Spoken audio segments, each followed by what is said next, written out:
Region 1. So, Region 1 or the Ilocos region is located in northwestern Luzon. Very side, so it consists of 4 provinces, the Ilocos Norte, Ilocos Sur, La Union, and Pangasinan. So, kung siya ang mga coastal features sa Region 1. So, the region is known for its white sandy beaches, especially in Pangasinan, which are popular for leisure, and water sports. So, the 100 Islands National Park in Pangasinan is a notable island group and a prominent tourist attraction. Bays and gulfs, the region's coastline includes various bays and gulfs providing opportunities for fishing and other marine activities. So, mga na siya upang ang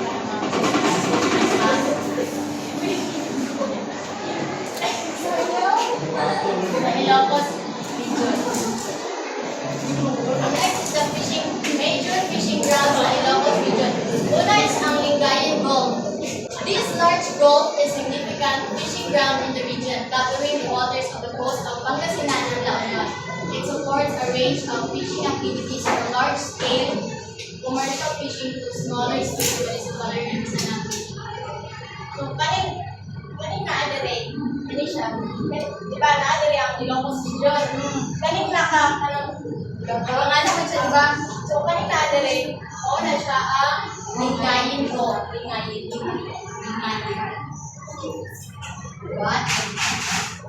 Next is the South China Sea. This is the major body of water where commercial, municipal, and artisanal fishing grounds occurs in Region 1. Next is the coastal waters. Region's extensive coastline provides ample fishing grounds for various types of fisheries. Then the Agno River estuary. This estuary marks the end of the Agno River system, which originates in the Cordillera Mountains and flows through the province of Benguet, Tarlac, and Pangasinan before reaching its mouth to the Lingayen Gulf. So, kaning naka-dark blue, kung siya ang Agno River. So, kaya nag-isip na sa Agno River estuary, so na siya direct doon sa Lingayen Gulf. Kaya estuary man naman ang water and fresh water. So, what is example? Fresh water siya. Satan, right?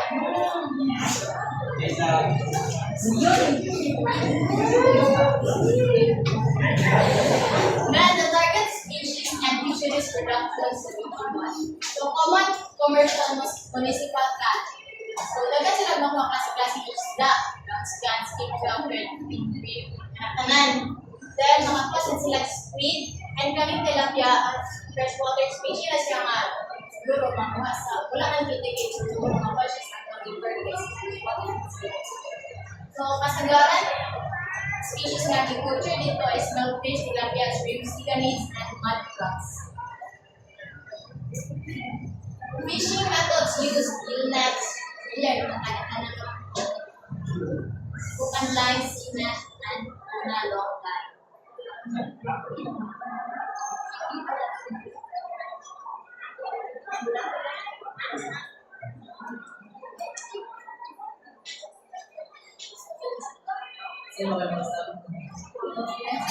Then the aquaculture systems are Region 1, marine cages, brackish water fish ponds, freshwater fish ponds. Marine cages is the most productive system in the region, mainly for species like milkfish.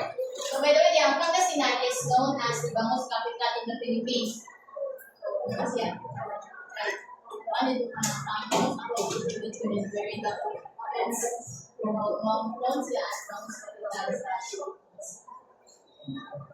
The brackish water fish ponds is primarily flowing nutrition solutions. Freshwater fish ponds use for farming species such as tilapia with a substantial production volume.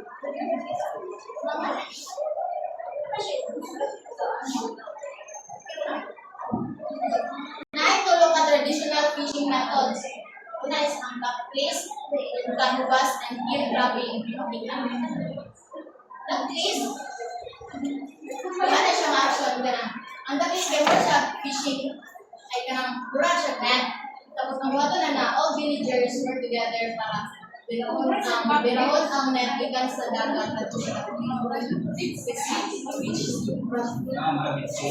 creates dignified and color. Then ang kalwas is once your hand operated deep net na gigamit sa coastal waters. Wala, hand operated deep net gigamit sa coastal waters. The geo trapping uses specialized hand tools to scratch the sand and find eels. Kung sa permanent scratch ang kanang tools.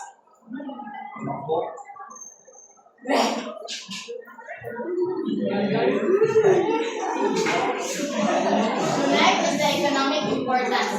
So key landing sites or fish ports, sa Corimao, sa Ilocos Norte, Burgos, Labuban City, Suwan, Pangasinan, mga fish ports. Next is the major processing plants or markets. So sa Pangasinan, Emerald fish processing plants, fermented fish products, salt and dry fish processing. Then sa La Union ay fish drying and processing. Then sa Ilocos Norte, small scale processing. Additional municipal processing sa Ilocos Norte. So local and export products from the region. So bangus is in-export siya as fresh chilled, deboned, smoked, and frozen bangus. Ito sa Middle East, US, Japan, and Hong Kong. The next shrimp is exported to Asia and Middle East. And tilapia is marketed siya locally and sila sila supply dito sa Metro Manila at sa mga nearby provinces. And in-exported siya sa Middle East and US. So contribution to national fisheries output, una is food security. Right? Kung ano nga mga processing,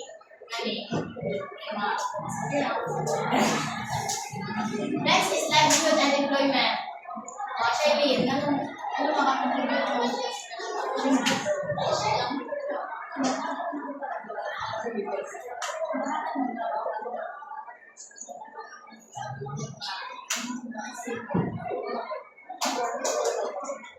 Next is trade and export earnings to support regional economic growth. So, next is the environmental and management aspect. So, na ay mga MPA din sa region. Una is ang San Esteban Fish Sanctuary sa Ilocos Sur. Then, the Japanese World War II Shipwreck MPA at Ilocos Sur. So, kanina MPA kay World War II na siya. Kanana ay, pag World War II, kanana ay ship nga ni Mura. Sa nasi, dira. Like, wala kayo mayaman sa tapos ka na sa mga shape is kana wala pa rin lang sa mga shape is tapos, okay, kana sila is hindi mo siya marine protected areas kaya ka na para dito, memorial work na ito. Tapos, as time passed by daw, like, hindi mo na siyang kuyanan, so balik, mga kulit na mga oras mga naso, hindi mo na siyang kuyanan sa mga isda mo, hindi mo siyang connected area. Wala siyang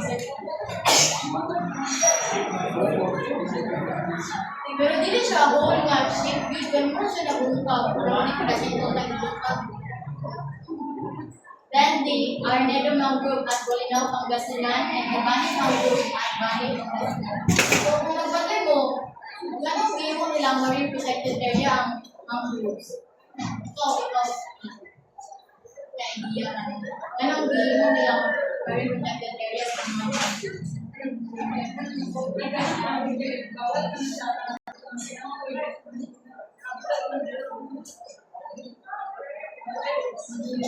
Ito mayor.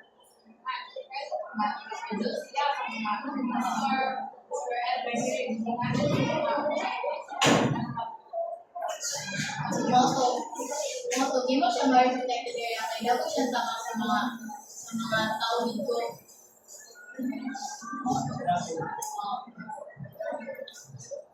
Paano siya? Very diverse siya.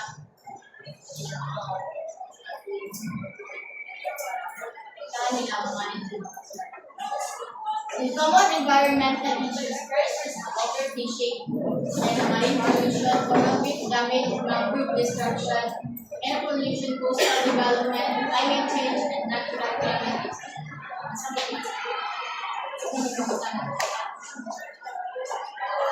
And government programs or different projects, local ordinances para mas malasin yung mga common environmental issues na yung mga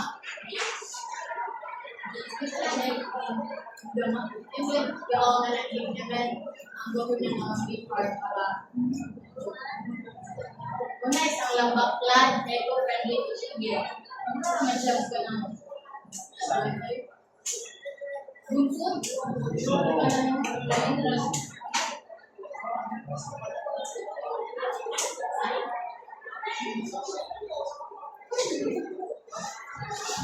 Then infrastructure development, efficient sites for storage, then support for habitat rehabilitation, registration and licensing of non-resident fishermen and their gear, and the local government ventures program 1998.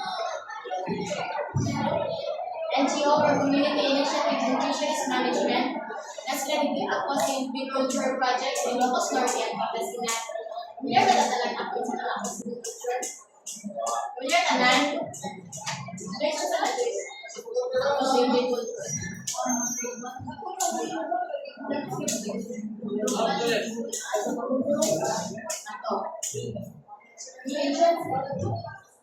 O kaya kung nasa kalunasan, kita mo talaga ang atulila. Then eco-friendly fish trap is a baklan and fiberglass boats for fisher communities.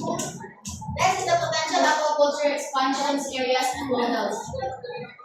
Of the Kaulirpa cultivation in Bani, Pangasinan, Ilasi, Scarcity, Pangasinan.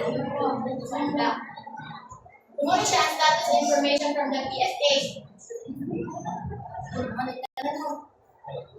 Guys, wala na doon naka-include pilay percent ang decrease per increase. Diba na lang kung wala tayo ball pen. Wala tayo nga na sa soldier. Wala na lang siya. Isabdabi mo ang 2023 minus all minus 3 divided by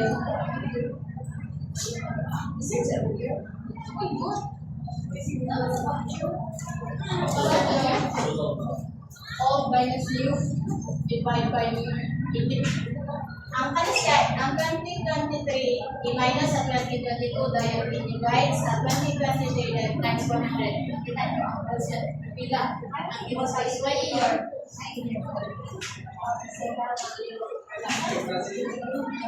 All minus u divided by u.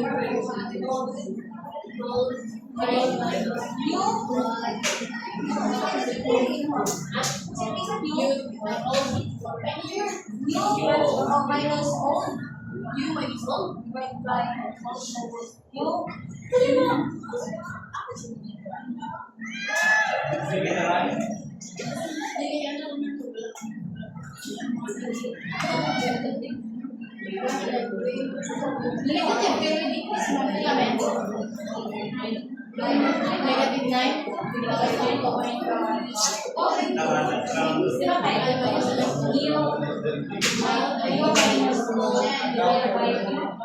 Old minus new divided by new. Old minus new. So 2022 divided by 20. I minus 2023 divided by 2023. Old minus new divided by new. I still have it.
Ayaw na po mo yun.